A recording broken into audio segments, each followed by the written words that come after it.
Ever scrolled past some bizarre news headline and thought, that can't be real? That law makes zero sense. Like, did you know it's illegal to sing off-key in North Carolina? Or that in France, it was once illegal to name a pig Napoleon? And my personal favorite, in Alabama, it's illegal to wear a fake mustache that causes laughter in church. Seriously, we've all encountered these head-scratchers. Laws that feel like they were dreamed up by a mad scientist on a Tuesday. But what if I told you, every single one of these seemingly ridiculous regulations holds a deeply human, often fascinating, and sometimes heartbreaking story behind it? A story that reveals the very fabric of our psychology, our fears, our triumphs, and our incredible capacity for both logic and absurdity. Today, we're diving deep into the bizarre legislative archives to unearth the hidden psychological truths behind the world's most nonsensical laws. Prepare to have your mind blown, your heart touched, and your understanding of human behavior profoundly shifted. Stick around, because by the end of this video, you'll see crazy laws not as absurdities, but as windows into the complex, often messy, but always captivating human story. The human nature, laws, fear, and control.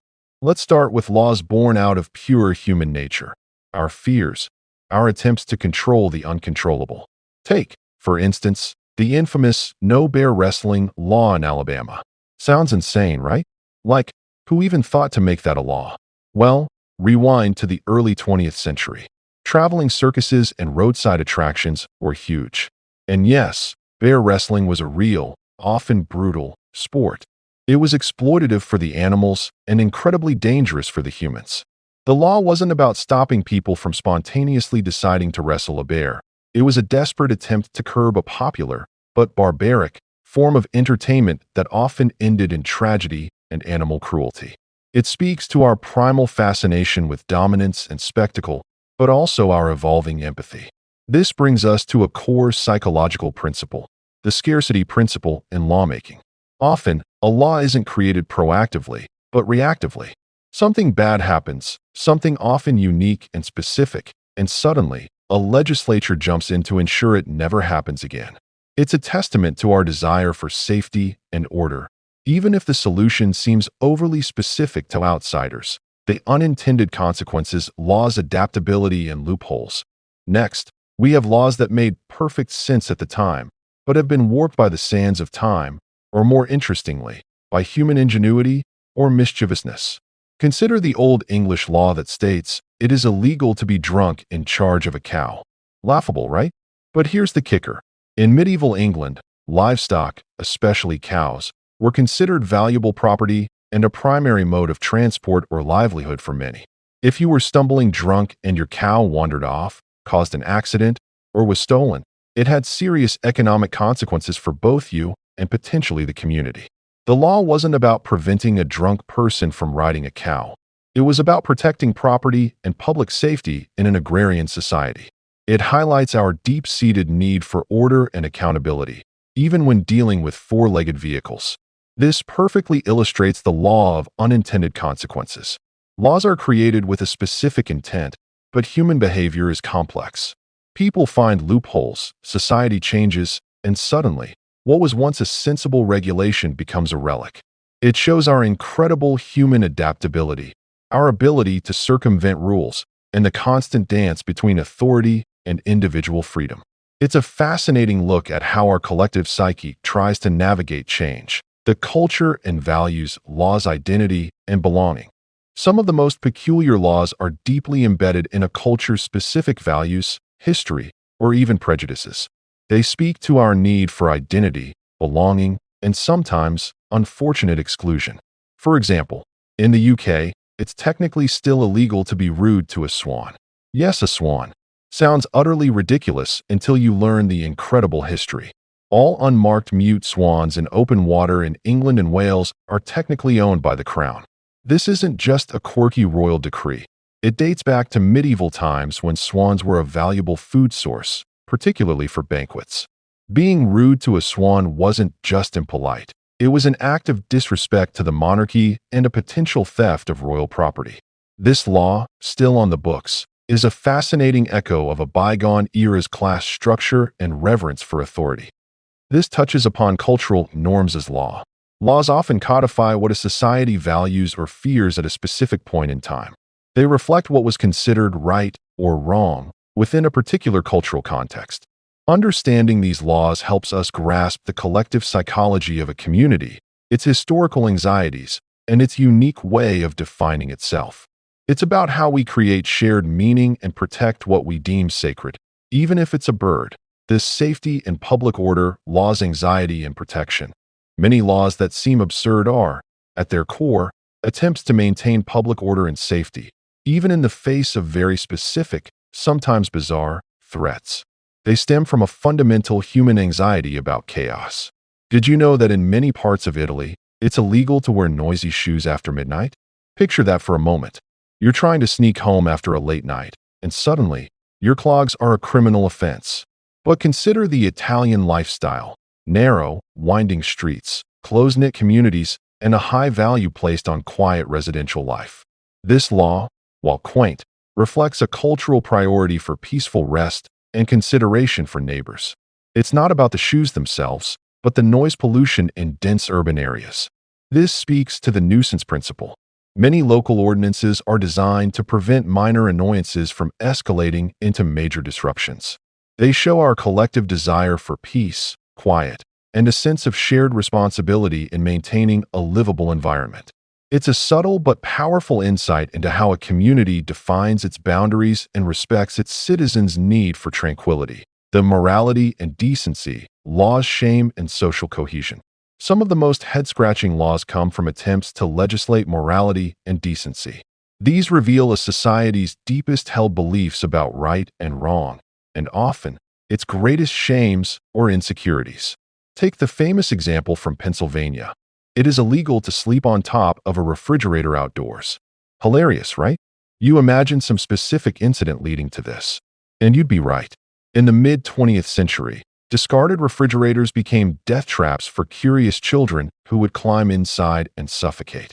This seemingly silly law was part of a broader push to ensure proper disposal of appliances to prevent tragic accidents. It wasn't about policing where you slept. It was a desperate, well-intentioned effort to protect children.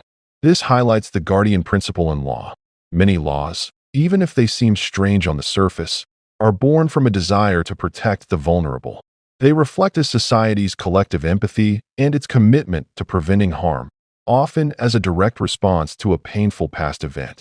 It's a powerful reminder that behind every law, there's often a story of struggle and a deep human desire to care for one another. The trading and commerce, laws, resource management, and fairness. Laws governing trade and commerce often seem bureaucratic and dry, but some reveal surprisingly human psychological drivers: the desire for fairness, the fear of exploitation, and the careful management of resources. For example, in Georgia, it is illegal to operate a fortune-telling business. This isn't just a quirky dismissal of the supernatural. Historically, fortune-telling was often intertwined with fraud, preying on people's hopes and fears. This law was a form of consumer protection, aimed at preventing exploitation and maintaining trust in legitimate commerce.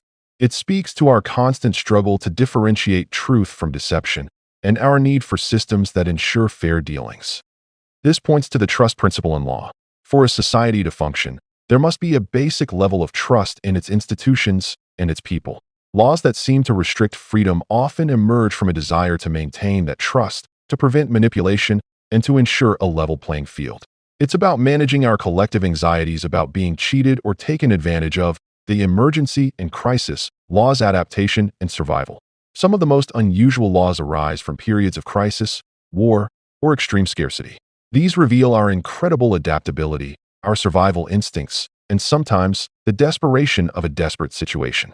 During World War II in England, it was technically illegal to handle salmon in suspicious circumstances. Sounds like a bad spy novel, right? But during wartime rationing, food was scarce and highly controlled. Salmon was a valuable protein. This law wasn't about the fish itself. It was about preventing black market trading, ensuring fair distribution of vital resources, and clamping down on illegal activities that undermined the war effort. It speaks to our primal need for survival and order when resources are limited. This illustrates the crisis management principle. In times of extreme stress, societies often enact strict, highly specific laws to maintain order, allocate resources, and prevent panic. These laws reflect a collective psychology focused on survival, cooperation, and the temporary sacrifice of individual freedoms for the greater good. It's a powerful look at how we adapt under pressure. The politics and power, laws' influence, and legacy. Finally, some of the most bewildering laws are directly tied to political maneuvering, the exercise of power, or simply the quirks of influential individuals. These reveal the often messy human side of governance. Remember that French law making it illegal to name a pig Napoleon? This wasn't some random anti-pig sentiment. This law was passed in the early 19th century, in the wake of Napoleon Bonaparte's reign, a period of immense national pride and trauma. The law was a thinly veiled attempt to prevent mockery or disrespect of a national hero, reflecting the intense emotions and political sensitivities of the time. It highlights how leaders and symbols can become so powerful that even a pig's name can ignite a legislative debate. This brings us to the symbolism principle in law. Laws are not just about practicalities. They are often about what a society chooses to honor, protect, or even fear. They can be tools of propaganda, memory, or even simple, human vanity. Understanding these laws helps us decode the complex interplay between power, identity, and the collective memory of a nation. So, what have we learned from this bizarre legislative journey? It's easy to dismiss these laws as simply weird, but each one is a tiny window into the human psyche, our deep need for order and safety. Whether it's preventing bear wrestling or ensuring quiet nights, we crave a predictable, safe environment. Our response to crisis and fear. Laws often emerge from panic or tragedy, our collective attempt to prevent past mistakes. The power of culture and values. What seems arbitrary to one culture is sacred to another, reflecting unique histories and shared beliefs. Our adaptability and ingenuity.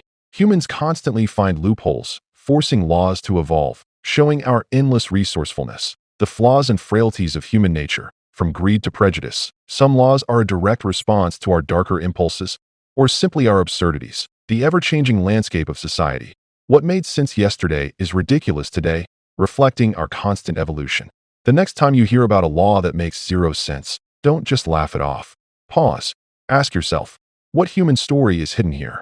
What fear, what hope, what historical event, or what cultural value might have given birth to this seemingly nonsensical rule? Because beneath the bizarre, beneath the bureaucratic, you'll almost always find a relatable human struggle. A family trying to protect its children. A community striving for peace. A society grappling with change. These laws, in all their absurdity, are a testament to our enduring attempt to define ourselves, to control our world, and to live together, however imperfectly. What are some of the weirdest laws you've ever heard of? Do you know the stories behind them? Share your thoughts and insights in the comments below. Let's continue to uncover the fascinating psychological tapestry woven into the fabric of our laws. If you found this journey into the bizarre and brilliant side of human law fascinating, hit that like button, subscribe for more deep dives into psychology, and ring the notification bell so you don't miss our next adventure into the human mind. Thanks for watching, and remember, even the most illogical rule usually has a very logical, very human story behind it. Stay curious,